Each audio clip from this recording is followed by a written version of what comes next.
La catástrofe de N. Tassin. Capítulo 17. A mediodía fue proclamado en París el estado de sitio. Inmediatamente empezaron a funcionar los consejos de guerra y aquel mismo día fueron fusiladas centenares de personas convictas de actos de pillaje. La mayor parte eran refugiados, que se dejaban condenar y fusilar sin protesta alguna, casi con indiferencia. Diríase que el instinto de conservación no ejercía ya sobre ellos la menor influencia. No trataban de defenderse, no pedían clemencia a los jueces. Con paso tranquilo franqueaban el dintel que separa la vida de la muerte, como si se tratara de algo ordinario, desprovisto en absoluto de importancia. Los acusados despertaban en los jueces un movimiento de curiosidad. ¿Cómo era posible que el espectro de la muerte no hiciera brotar en sus almas un destello de horror? Pero aquellos rostros permanecían estúpidamente impasibles, como máscaras de cartón, sin espíritu, sin pasión, sin alma. ¿Es que la muerte no te asusta?, preguntó el presidente de uno de los consejos de guerra a un condenado a muerte. ¿Qué?, contestó el infeliz, después de mirar al presidente con ojos atontados. Te pregunto si es posible que no tengas miedo ante la muerte. ¿Por qué he de tener miedo? Y, sacándose del bolsillo un pedazo de salchichón que le había valido la condena a muerte, empezó a tirar de él a mordiscos, como si tal cosa. Los soldados, designados para los fusilamientos, mostraban en un principio cierta nerviosidad, pero a medida que observaban esta indiferencia absoluta hacia la muerte, se volvían indiferentes ellos mismos, como si los reos, en lugar de hombres, fueran seres inferiores. «Anda, ponte ahí junto al muro», le decía un soldado a uno de los condenados, «te vamos a fusilar». Y siempre, con la misma indiferencia, el aludido se colocaba dócilmente en el lugar indicado. Pronto empezó la recogida de los cadáveres. La mayor parte de los sepultureros eran refugiados a los cuales se había obligado a ejecutar este trabajo. Iban conducidos por soldados y eran tratados por estos de mal modo, a golpes y a culatazos. Si desobedecían, eran ejecutados en el acto, sin que ello despertara las protestas de nadie. En su propia ciudad, cuna de los derechos del hombre, los parisinos se mostraban indiferentes ante el bárbaro tratamiento que se infligía a los refugiados.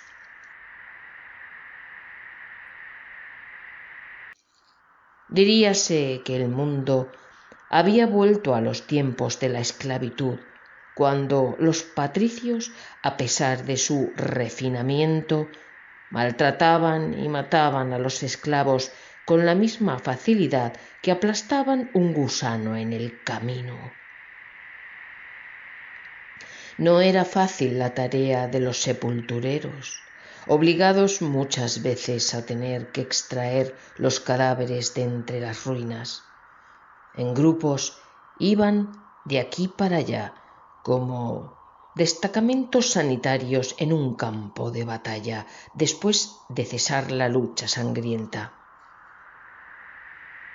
Si, obedeciendo al signo de una mano misteriosa, París hubiese podido guardar silencio tan solo por un minuto, si el rumoreo de la ciudad mutilada hubiese cesado un instante, los parisinos habrían podido oír los gemidos y gritos de dolor de millares de pechos de heridos sepultados en las ruinas.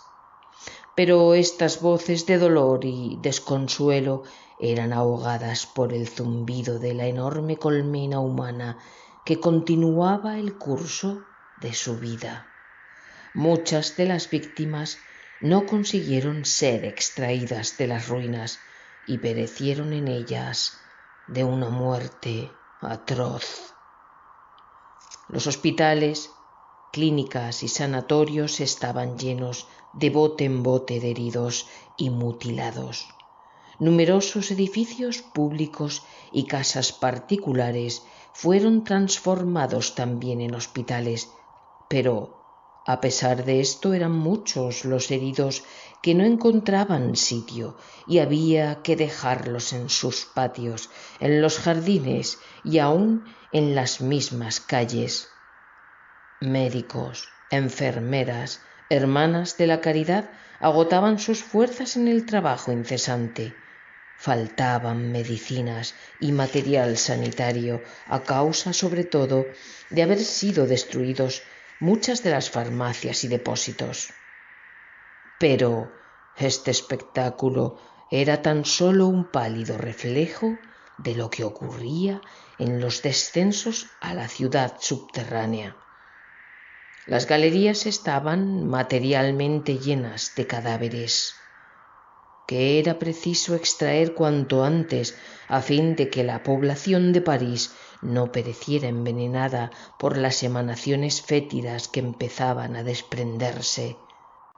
Por otra parte, los trabajos subterráneos que se habían paralizado, los muertos cerraban el paso a los vivos en la ruta de la salvación. El Comité de Defensa y los demás miembros del gobierno dirigían en persona los trabajos de despojo en las entradas de la ciudad subterránea. Los primeros centenares de cadáveres que se encontraban junto a la superficie fueron extraídos con relativa facilidad, pero a medida que se iban descendiendo aumentaban las dificultades. El olor se hacía cada vez más insoportable. Los muertos parecían rechazar a los vivos con la única arma de que disponían. Cuanto más se descendía, más difícil resultaba respirar.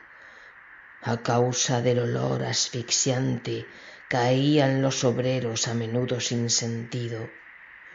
Los laboratorios municipales, universitarios y particulares no cesaban un momento en la fabricación de desinfectantes.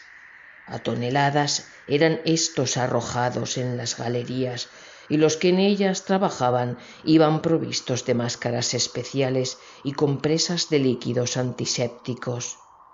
Por este procedimiento el trabajo resultaba más factible, pero nadie podía resistirlo más allá de media hora seguida.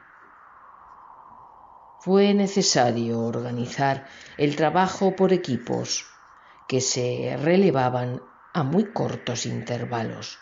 Eran muchos, sin embargo, los que ni así podían resistir el esfuerzo, y el espectáculo de los obreros que salían desvanecidos de las galerías no era muy a propósito para alentar a los que esperaban su turno. Frecuentemente los soldados de guardia tenían que impedir por la fuerza los desórdenes, las deserciones. Se trató de practicar la extracción de los cadáveres por medio de máquinas especiales provistas de poderosas bombas hidráulicas, pero su rendimiento fue escaso y además solo podían operar a una profundidad pequeña. La sustitución de la mano de obra resultaba imposible. Hacía falta un ejército de obreros. Fue necesario ampliar la movilización del trabajo y extenderla a los funcionarios del gobierno y del municipio. La gente procuraba subtraerse a este nuevo deber y se escondía en las bodegas y donde podía. Destacamentos militares llevaban por la fuerza a los recalcitrantes a las cloacas pestilentes. A medida que iban siendo extraídos, se quemaba una parte de los cadáveres y otra era llevada fuera de la ciudad, donde millares de obreros abrían enormes fosas comunes. A centenares caían en esas fosas los cadáveres, sobre los cuales se arrojaba materias desinfectantes antes de cubrirlos en la tierra. A veces los sepultureros reconocían entre la masa a un pariente o a un amigo, pero no se oían lamentaciones ni se derramaba una lágrima. El lúgubre trabajo proseguía en silencio.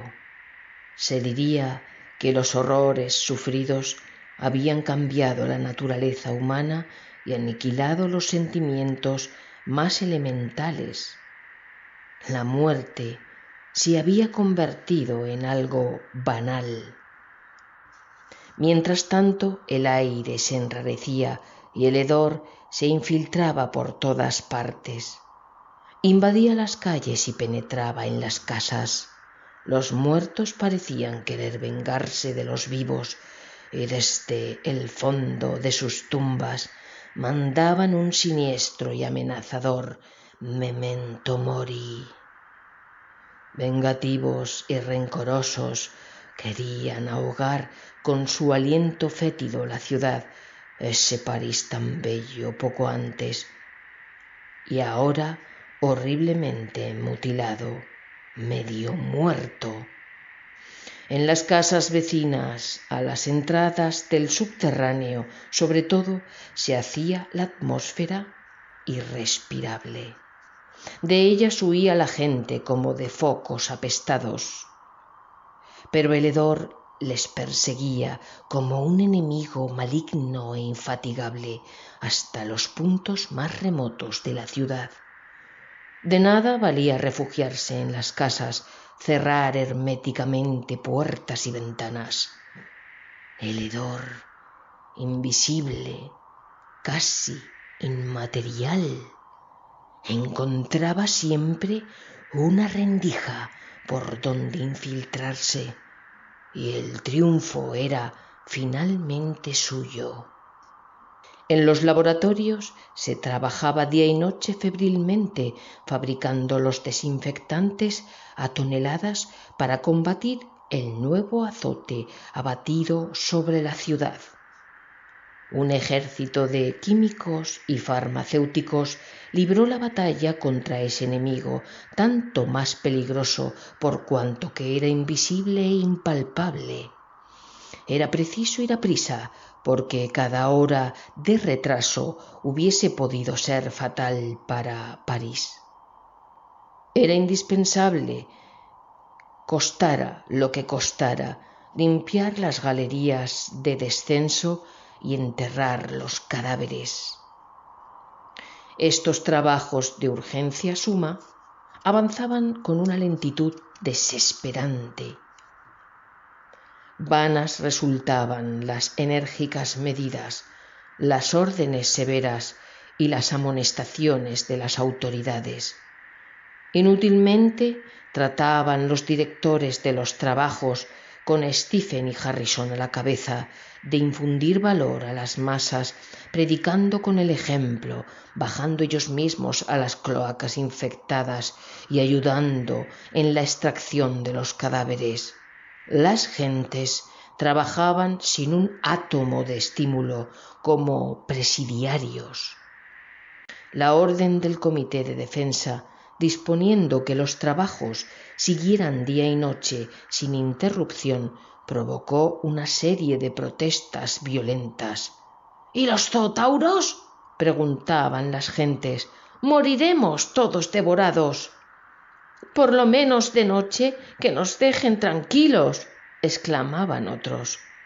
«Pero se trata de vuestro interés como del de todos», decía Stephen, que iba infatigable de grupo en grupo y trataba de convencer a los recalcitrantes.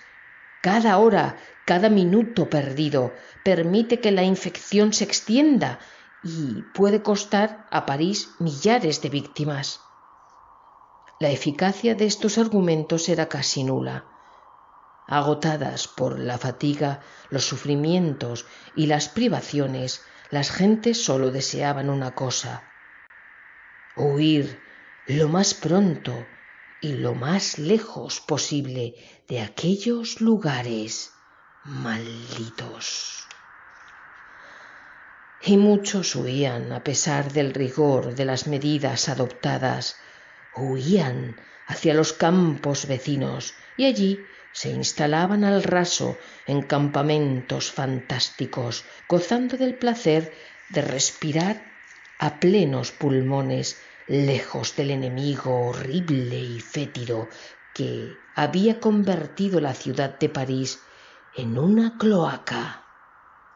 Pero en esta cloaca permanecían millones, desgraciados, sufriendo, ahogándose, trabajando obstinadamente para purificar la atmósfera. Por las noches era mayor todavía, si cabe, la tristeza. Estas bellas noches de primavera, de cielo azul y quieta luna llena, con las estrellas fulgurantes cual faros lejanos en el mar de la eternidad. Cuando el sol, cada día más cálido y acariciante, desaparecía en el ocaso y la tierra encendía sus luces para entrar en el largo túnel de la noche, millares de hombres proseguían en París la triste tarea, la lucha encarnizada contra los muertos que querían estrangular la ciudad con sus brazos infectados. La noche extendía su manto estrellado sobre la capital, pero con ella no llegaban el olvido y el descanso, sino nuevas penas e inquietudes. En el cielo azul, entre las nubes blancas con franja de oro que parecían juguetear con la luna, los centauros, uno tras otro, iban apareciendo lentamente.